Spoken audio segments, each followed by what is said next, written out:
All right, welcome to Blockbusters. I'm Itai. I'm one of the founders of MarketAcross, and I'm happy to be back on our podcast and here with a very special guest. Please, Mikhail Yorgenjeev. How close was I? How close was I to the You, name? Pretty good? you were pretty close, and I really like the Blockbuster name. It takes me back. I think I just aged myself, but I was I alive think during those the are days of hairlines Blockbuster.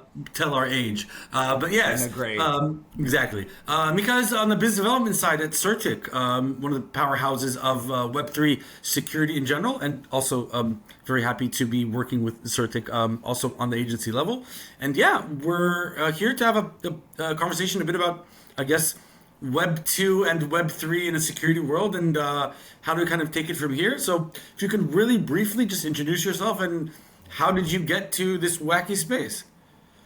Yeah, my journey started in 2020. I was actually in banking and decided to step down due to COVID. And honestly, I was just looking for a remote job. And what I ended up finding was something that I'm extremely passionate about, just the way smart contracts are designed to remove the intermediaries. And now we're kind of in this like Web 2.5 phase. I feel like we're going through a Web 2.5 bull market right now, where we went in one direction and now we're saying, okay, hold on a second. There are still some things that we can take away from the traditional world and apply it to Web 3.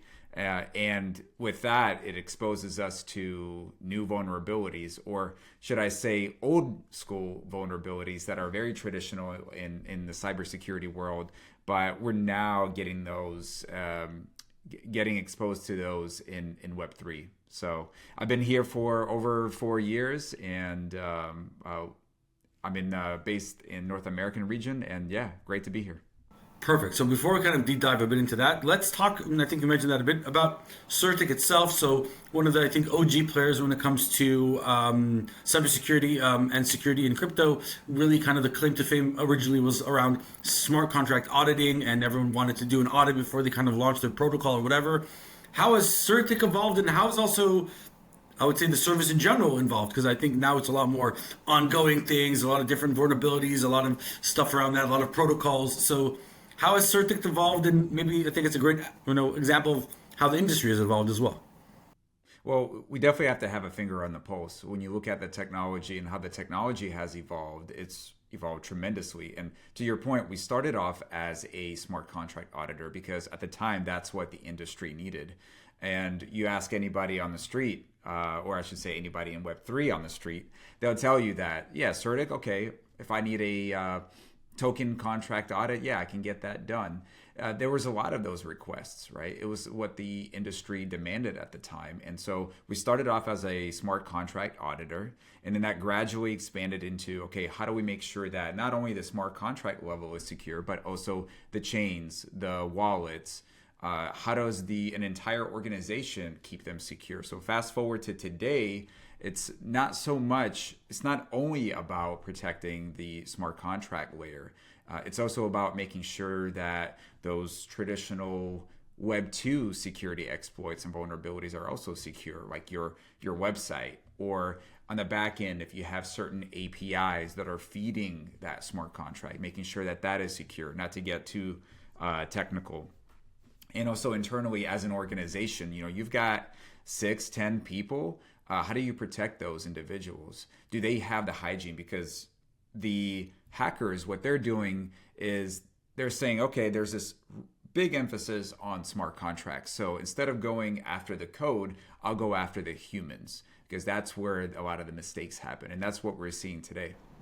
Perfect, exactly. So I think you gave a great kind of, I would say, preload to what we're going to be talking about. So there's two kind of main segments I want to talk about. There's, I would say, the B2C or the user level, and that can be through wallets and all those different things and the amount of hacks we're seeing there. And then more on the maybe enterprise or financial institutions getting into Web3. So if CertiK also, I think, began about a bit when same time when we began. The first iteration was, I think, Web3 native people. So it was people coming in to participate in different token offerings and participate in the game. Of course, there were protocols there, and the users, they weren't pro yet, but they kind of came to the game itself. And now we're seeing a lot more people just holding crypto because they want to hold crypto as an asset. They're not here to maybe invest and participate in all those things. And there's a huge, I would say, B2C side of that, where if we look at reports, organizations like MetaMask are talking about billions and billions of dollars being stolen from biggest companies to smallest people. I can tell you that even Consensus is looking at a public offering, and in their different things that they've already filed, they're putting up, I guess, the risk of just crypto hacks for people as one of the biggest risks for even them as a business. So, how do you think that we as individuals can help? I would say mom and pops and new people to crypto feel safer that people aren't going to go and take their lunch money, because there's this whole thing about you need to hold crypto as a savings thing, as a hedge, but at the same time the finality of oops, the crypto is gone. It's very scary to a lot of people. It is scary. It's intimidating if you think about it. And the whole ethos of crypto is being able to, self-custody. And the reality is that self-custody is very intimidating. It's very scary because there's a lot of things that can go wrong if you self-custody. Just look at the pros out there, like, Bybits of the world. Not to point them, I think they did an amazing job, getting over that exploit that happened. But reality is that we're all important to say that that Bybits are clients of ours, and we also worked with them on the crisis comms on that. But important to say, team. Thank you. Great team. Yeah, absolutely. Great team. They handled that phenomenally. So having said that, the point I'm trying to make is that we're all humans, and there's certain things that can slip us, right? So most importantly, take your time, right?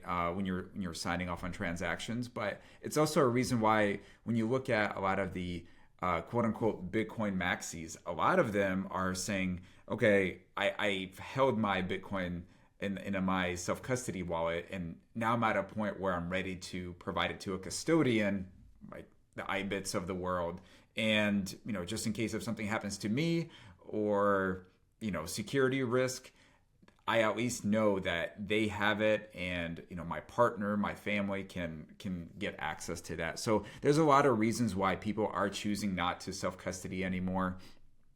But having said that, I think it's going to come with time as the industry continues to mature, and as we provide different solutions within wallets to help secure individuals.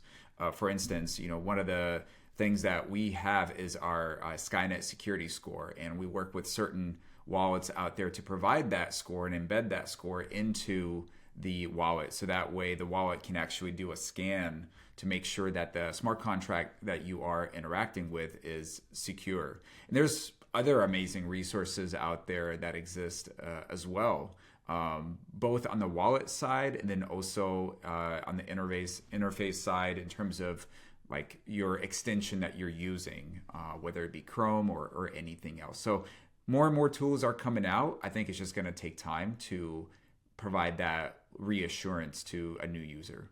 From your experience, and this can be also, I would say, on the B2C and B2B level, but how many of the incidents or hacks that are again labeled by press as crypto hacks are actually Web 2 regular cyber hacks that just happen in crypto? I'll give you an example. A few years ago, there was the famous Ronin attack, again, the protocol behind Axie Infinity. A malicious attacker was able to get into the nodes and steal millions of dollars. Yeah, but 4 of the nodes or the validators were on the same guy's computer, and someone just was able to hack into his computer and then play with that. So he enjoyed the finality of no one can touch the crypto once it's out, but this is a very Web 1, Web 2 hack. So how much of these hacks are actually cyber things just happening in a currency that a bank can then resend to someone else? More than you think. So phishing attacks, private key mismanagement, those two alone make up more than 50% of the vulnerabilities or the exploits that happen in Web3. So we are moving into this latest and greatest cutting edge technology, but in terms of the vulnerabilities that we are exposed to, they're very much old school, ironically. Perfect. And let's move a bit to the B2B level. So again, I think it's not a secret that just the amount of companies that hold crypto in their balance sheet is growing immensely. You have hundreds of even publicly traded DATs that are doing that. You have a lot of money managers. So again, the amount of people now that have exposure to blockchain is immense, and I'm sure that a lot of these people then need the right toolings. What are like the first questions? Like, how is the first conversation you have with I would say, a new person that getting into crypto and is now learning this? I'd love to hear that first. Like, what's happening here? Like, what are the main questions that you hear from new people in crypto, especially on the B2B side?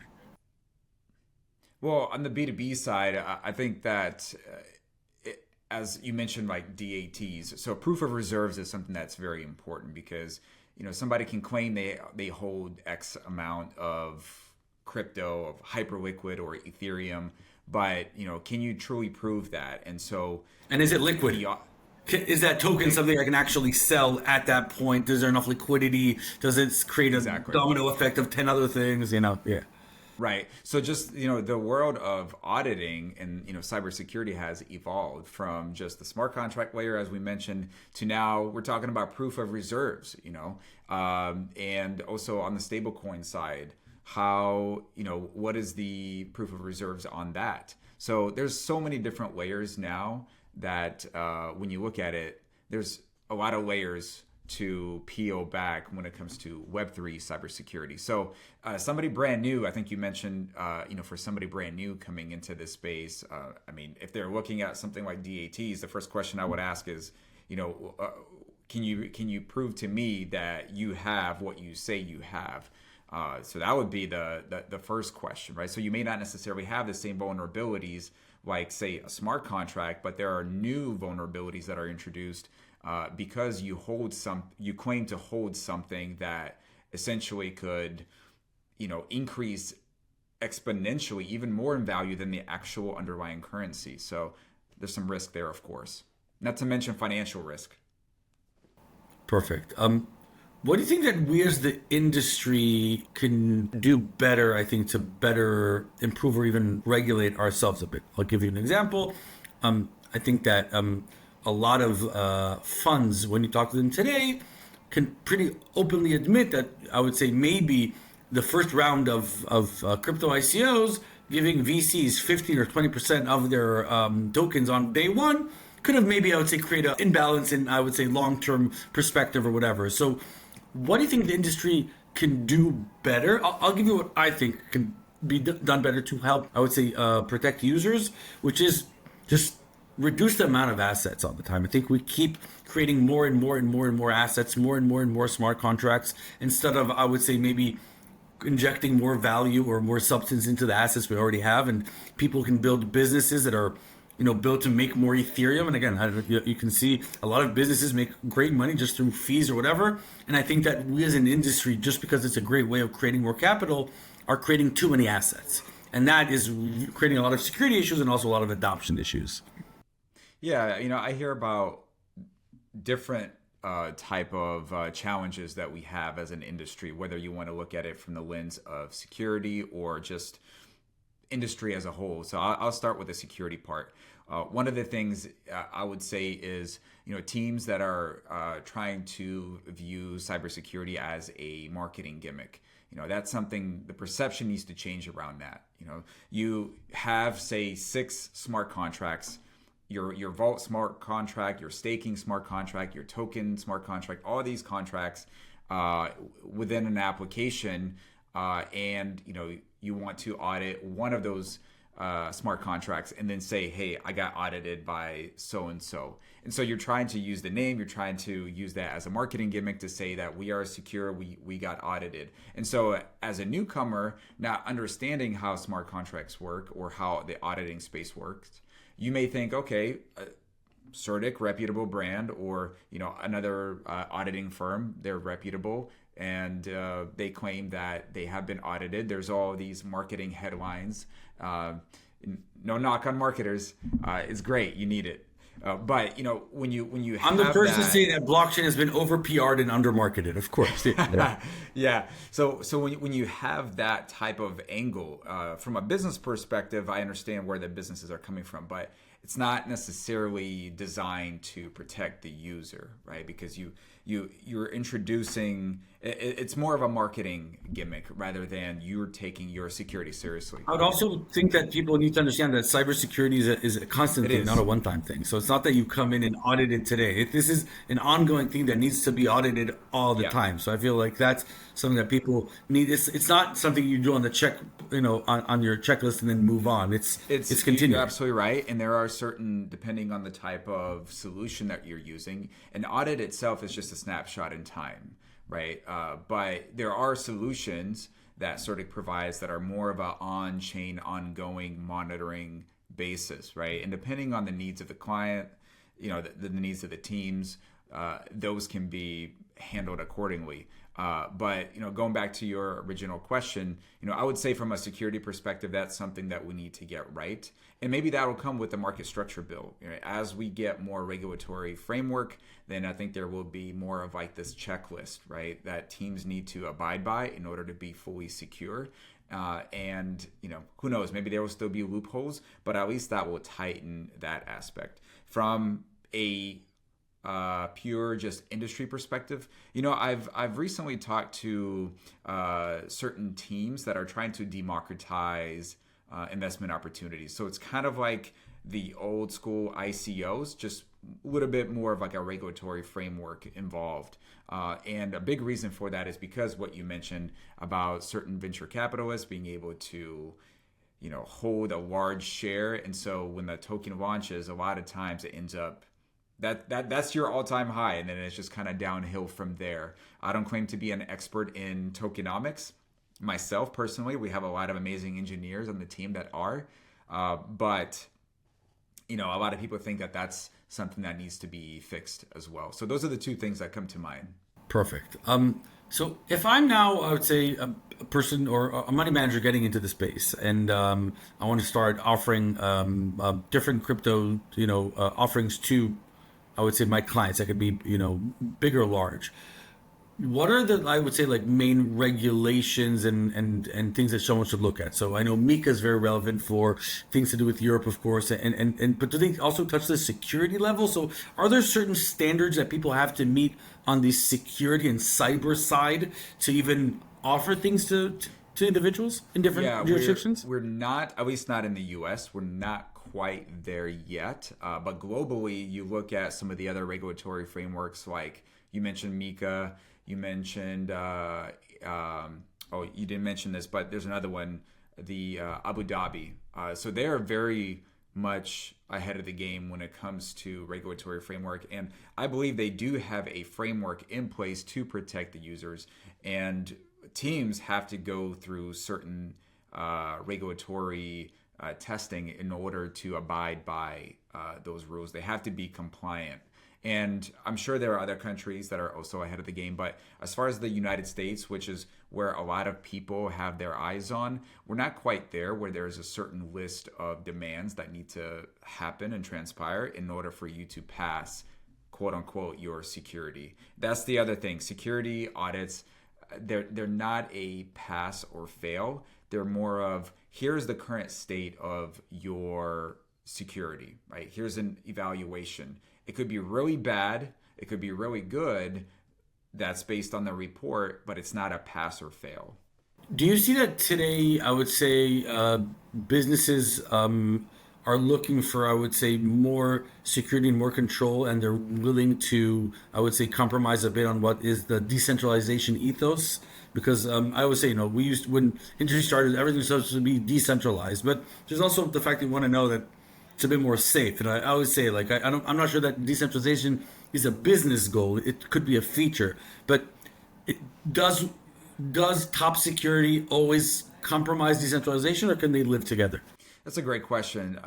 Some would argue that decentralization is security because you're removing the intermediary, and that's what makes it more secure. I think both have their pros and cons. What I'm finding is, as this industry continues to mature, I mentioned in the beginning of the conversation that we're entering this 2.5 Web 2.5 boom right now, and I think we're, as an industry, saying I'm okay with having certain centralization risks because it's just part of our business model. And you certainly have certain ecosystems currently that are trying to maintain that decentralization, which is great. I think it's great to have like a wide spectrum. But from a security perspective, one of the most common risks that we find is around centralization. And it's a big topic. It's a big conversation because teams come to us and they say, well, this is part of the design. This is what we designed. This is why we did it, because it's part of our business model. Nonetheless, when you look at the technology, it also has to do with the regulatory arbitrage, and Dow was wanting to say that no one can make that decision. I think that in the end of the day, a lot of the decentralization is part of the ethos, but a lot of these businesses would have loved to run a much more centralized outfit if they could, but it's the nature of the game and also just the structure of a lot of these operations. You have to pick your battles, and when you go more decentralized, there's also the user experience aspect that you have to think about. And a lot of times, the more decentralized you go, you have to sacrifice the user experience. And so it's a lot to handle for founders, for teams that are trying to decide where do they want to be on that spectrum, how do they want to position their product to the users. How much is I think that a lot of Web3 founders have a problem that they're not big on purchasing SaaS because they just want to partner with more protocols. So, instead of me going and purchasing a product, I can go and find some project who's doing this. I can get a PR out of this that we're doing a partnership, and I don't know what, I can get volume on my protocol and he gets volume on his protocol or whatever. I think that used to be a very big issue. And again, I come from Israel, and there's a huge cybersecurity scene here, and there was dozens of small companies coming up and saying we're going to be doing all these cybersecurity things for Web3, and they found out that Web3 founders have a very big purchasing SaaS problem. They're not big fans of that. Do you feel that used to be an issue, and is there a bit of an education there that protocols are nice or great, but sometimes you need more professionally graded tools? It's interesting you mentioned this because I was recently having a conversation with somebody else that also told me that they feel like Web3, just the industry as a whole has a problem with paying a monthly subscription. They're more used to the integration and maybe a percentage of, a portion of that transaction is generated as a fee. That's the model they're used to. And maybe they're trying to protect that model in a way because that is the direction. Planzonomics work better there. It's new technology. Yeah, perhaps maybe you feel like you could scale more. It's all relative. So I personally, have been more of an observer when it comes to that particular topic, but I have heard this before that people just don't like to pay subscriptions. They'd rather partner with a protocol and get some spice out of it. Yeah. So we're trying to getting on the more later parts of the interview. I would ask. Everyone says like it's all about infrastructure and infrastructure. We need to build more infrastructure. I tend to think that there's a lot of infrastructure already out there. I don't know if I can use the word infrastructure bubble, but if I want to say I want to have my crypto wallet feel as safe as a bank, but without the possibility of the bank crashing on me tomorrow and taking my money, are we there on the infrastructure level, or do you still think there's key things that need to be developed before mom and pops can hold crypto and not fear of losing it every day? Yeah, another good question. I think that there is still some work to be done on the security side of things. Just at CertiK, when we look at the most reputable names, recently we've been able to uncover certain exploits, and that speaks to the talent on our team at CertiK, but also just speaks to the overall industry. I think it's still somewhat young, even though we have the biggest names in the space, that they still carry certain risk. But I think even more so on the regulatory front, right? Because right now, currently, the way it's designed in the United States, at least where I'm based, when you have a bank account, you have a savings account, that is FDIC insured after a certain point. Meaning, if for whatever reason the bank has a fallout, your money is protected. we don't necessarily have that right now established in crypto, at least not in the United States. And so that's another way of creating security that is less on the technical side, more on the financial, but is also part of the whole entire scope that we need to consider when it comes to protecting users. And so we're not quite there yet. And so, but nonetheless, it's an exciting time. The industry is still young. We have some growing up to do. And I'm excited about what comes down the pike here with this regulatory framework. I think that it can set us up for a lot more transparency, clarity, reassurance. All those things is what all the big institutions need in Wall Street, and also for the users as well. Perfect. So 2 or 3 more questions before we kind of wrap up. We talked a bit about stable coins. Of course, we know that the Genius Act is pushing a lot of, I would say, just stable coins in the market. What are the biggest security concerns with all these stable coins? What should they be thinking? I think stable coins are much easier usually to burn. So there's things there. So what I would say, what are the major security measures? Because now there's this concept that almost any American company that they want can now create a stable coin. They just need to put the same money in American treasuries and have some auditability. And I don't know, Costco can start printing dollars tomorrow, and Walmart can start printing their own dollars. And what should people think before they just start creating their own stable coin? Yeah, to your point, a lot of entities are creating stable coins. I never thought that we would get so excited about something pegged to the US dollar. Or is it? And that's the biggest question. Is it truly pegged to the US dollar? What's that peg like? What's that ratio like? So going back to the point about proof of reserves and understanding the backing, there's a lot of things that are happening under the hood that need to be reviewed. And so when you have a stable coin, it's important to evaluate that and not just take it for face value, right? Because there's a lot of stable coins out there, and how does it? What does it come down to? Every business is going to have its own stable coin, and then that's, or are we going to move in the direction where you have your USDC, USDT, and that'll just be, it. I don't know. It's probably a conversation for a different topic. To the best of my understanding, most of these stable coins, their backing won't be something on chain. They're going to go buy U.S. treasuries or whatever. It's not that there's a big, I would say, it's not that easy for hackers to come in and, I would say, steal all the collateral. Is that correct? That's because most of the collateral for stable coins is going to be off chain. Yeah, but there still needs to be a financial audit in order to make sure that they actually have that money they claim to be. Yeah, exactly. All right, cool. So for me, last question, I think is going to touch a bit about that, but we're in January 2026, new year. Again, narratives are very big in crypto, and I guess last year was a lot about, of course, Trump being elected. There's a lot of talks around Bitcoin, ETFs. We had that starting coming in. Of course, AI and crypto. What do you believe are going to be some of the major narratives for the industry for the next year?